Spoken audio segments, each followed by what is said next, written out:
আসসালামু আলাইকুম, আমি রাজু। সবাইকে আবার আমার নতুন একটি ভিডিওতে স্বাগতম। তো আজকে আমি যাচ্ছি হলো কোনাপাড়া। তো কোনাপাড়া থেকে আমরা যাব ধার্মিক পাড়া মিনি কক্সবাজার, এবং ওখানে বিভিন্ন প্রকার মেলা হয়ে থাকে এবং ওখানে মোট 3টি মেলা বয়ে চলছে, আমরা জানি যতটুকু আর কি। তো আমরা ইতিমধ্যেই চলে আসলাম ধার্মিক পাড়াতে। আপনারা দেখতেই পাচ্ছেন ধার্মিক পাড়ার বাইরের যে দৃশ্যটি। তো এখন আমরা মেলার ভিতরে প্রবেশ করব, এবং মেলার ভিতরে প্রবেশ করে আমি আপনাদেরকে মেলার যে পরিবেশটা সেটি আপনাদেরকে ঘুরিয়ে দেখাবো। তো মেলার ভিতরে ঢুকতেই আমাদের চোখের সামনে পড়লো খুবই সুন্দর একটি স্থান, এবং আপনারা দেখতেই পাচ্ছেন কতটা জাঁকজমক স্থান, এবং এখানে বিপুল পরিমাণে লোক দেখা যাচ্ছে। তো এখানে ঢোকার পরে আসলে আমার খুবই ভালো লাগছে বিশেষ করে।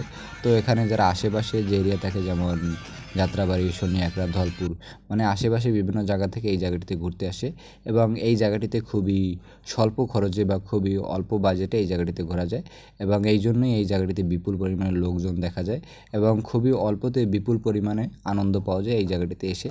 এবং অনেকেরই এই জায়গাটি খুবই ভালো লাগবে, এবং তাদের মন ভালো করার মতো একটা স্থান বলা যেতে পারে। তো এরপরে আমি এখানে এসে আপনারা দেখতেই পাচ্ছেন যে 2টা টিকিট নিলাম। এরপরে আমরা একটু উপর থেকে আর কি ভিডিও নেওয়ার চেষ্টা করার জন্য উপরে উঠলাম।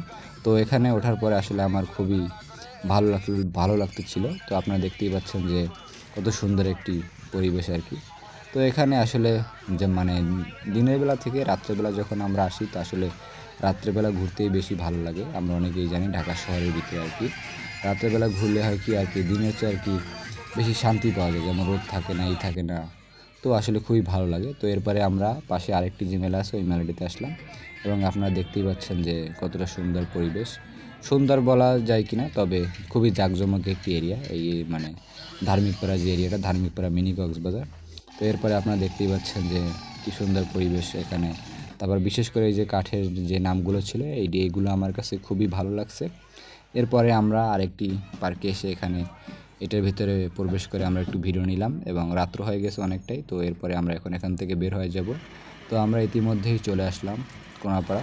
তো কোনাপাড়া এসে আমরা এখান থেকে শুধুমাত্র 10 টাকা অটো ভাড়া দিয়েই চলে আসলাম রাজধানী ঢাকার যাত্রাবাড়ি শহরে। তো যাত্রাবাড়ি শহরে নেমে এখানে আমরা কাজলা ব্রিজে নেমেছি। তো নামার পরে আমরা এখান থেকে একটু বাদাম কিনলাম, এরপরে আমরা বাসার উদ্দেশ্যে রওনা দিলাম।